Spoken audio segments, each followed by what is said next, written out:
시청자 여러분, 안녕하십니까? 북한 관련 뉴스에 대해 장원재 박사님께 논평 한마디 듣는 시간입니다. 요즘 보이스피싱, 해킹 관련해서 공익 광고라던가 많은 분들께서 한 번쯤 들으시고 또 조심하시고 하셨던 적이 있으실 텐데요. 미국 일간지 월스트리트 저널에서 북한이 핵 미사일 자금을 마련하기 위해 가상화폐를 해킹했다. 얼마를 조달했다. 이런 뉴스들이 있는데요. 처음에 이게 3조억이더니 갑자기 3조 9천억이 되더니 어떤 뉴스에서는 4조억이 된다. 요런 4조 원. 네. 4조 원. 네. 점점 지금 피해 액수가 늘어나고 있습니다. 이 북한의 해킹 문제 어떻게 봐야 됩니까? 전체적으로 전 세계 해킹의 몇 퍼센트를 북한이 하는지는 잘 모르는데 이제 상당 부분을 북한이 하는 건 맞아요. 왜 이거를 할 수 있냐면은 저는 북한을 정부로는 인정하고 싶지 않지만 아무튼 북한을 하나의 국가라고 치면 정부 차원에서 해커를 양성해서 해킹 범죄를 저지르거든요. 그러면은 민간 차원에서 하는 거하고 얼마나 이게 다르겠어요. 그럼요. 지원부터 해서 교육부터. 근데 북한이 전 세계적으로 그렇게 꽁꽁 외부 정보가 유입이 안 되는 나라로 유명한데 이 해커들을 도대체 어떻게 교육을 시키길래 이렇게. 일단 해커를 전문적으로 양성하는 교육기관이 있고 해커들은 김정은 직속의 군부대에서 특별 관리를 하고 있죠. 그리고 북한은 인터넷이 안 됩니다. 인트라넷이라는 게 돼요. 인트라넷이라는 것은 아주 제한된 사람만 접속할 수 있는데 북한의 내부에서만 이제 열람 가능한 거고 전 세계 인터넷은 연결이 안 되니까 해커들이 주로 나와서 활동하는 것은 중국이라든가 혹은 중동의 몇몇 나라들이라든가 거점 지역은 북한 바깥이죠. 그런데 이자들이 이제 조직적으로 해킹을 해서 블록체인 게임 업체인 스카이 메이비스 여기는 6억 달러인지를 한 번에 해킹당했어요. 이게 아마 한 회사에서 한 번에 털린 액수로는 세계 신기록일 겁니다. 그리고 민간 회사만 하느냐?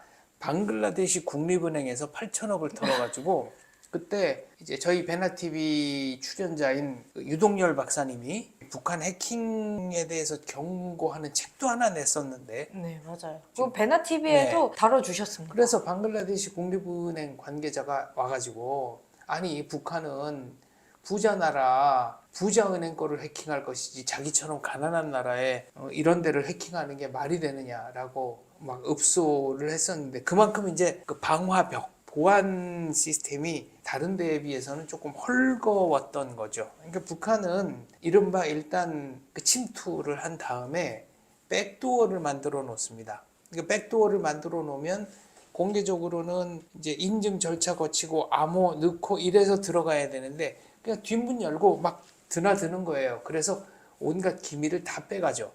기밀만 빼가느냐? 돈도 빼갑니다. 문제는 이 돈이 미사일 발사 자금으로 쓰인다는 거예요.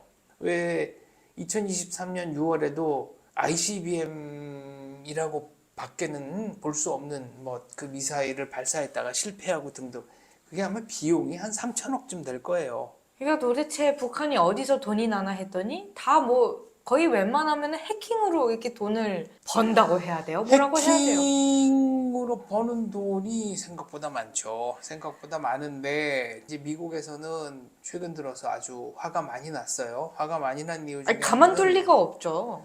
이 간땡이가 부은 건데 이거는. 이 해커들이 미국의 병원 시스템에 침투를 해가지고 병원 시스템을 이제 마비시키는 이런 짓까지 자행을 한 겁니다. 그러니까 이제 더는 두고 볼 수 없다고 해서 북한 해커들에게 대응하는 역해킹 공작을 해서 북한이 해킹으로 번 돈, 탈취한 돈, 그러니까 도둑질한 돈의 70% 이상은 다시 회수한 것으로 알려져 있어요.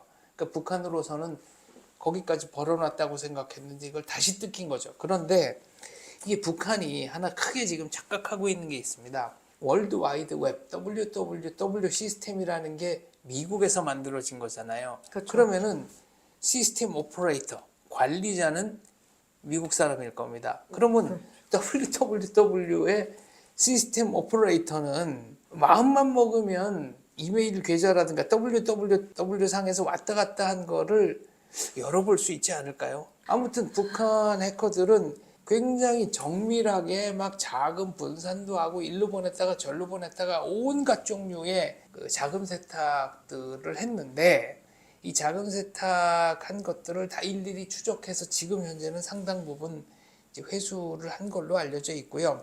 근데 여기서 이제 우리가 생각해 봐야 될 게 뭐냐면은, 북한 해커들이 초기에 썼던 수법 중에 하나가 어떤 그 뭐 이상한 이메일을 보내는 거죠. 협조해 주세요. 네. 무슨 뭐 우리 기관들을 사칭하고 등등등등. 근데 이거를 열어보는 순간에 컴퓨터가 이제 감염이 되는 겁니다. 그러면 그 컴퓨터를 통해서 다른 컴퓨터로 침투가 가능한 거죠. 좀비 컴퓨터가 되는 거예요. 예컨대 제 컴퓨터가. 그리고 제 컴퓨터를 어느 날은 이제 마비를 시킵니다. 그러니까 제가 컴퓨터를 쳤는데 작동이 안 되고, 혹은 다른 사람이 이렇게 제 컴퓨터 상에서 막 제 이메일을 보내는 거를 이렇게 눈으로 보고, 그러면 가상화폐 얼마를 보내면 풀어주겠다.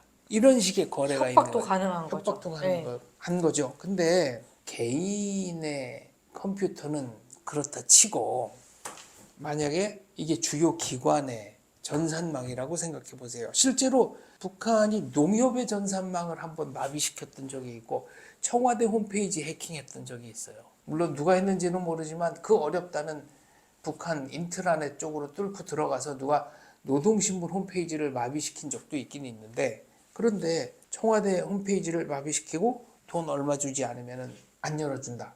그럼 이건 또 그렇다 칩시다. 예를 들어 항공기 관제탑, 뭐 병원.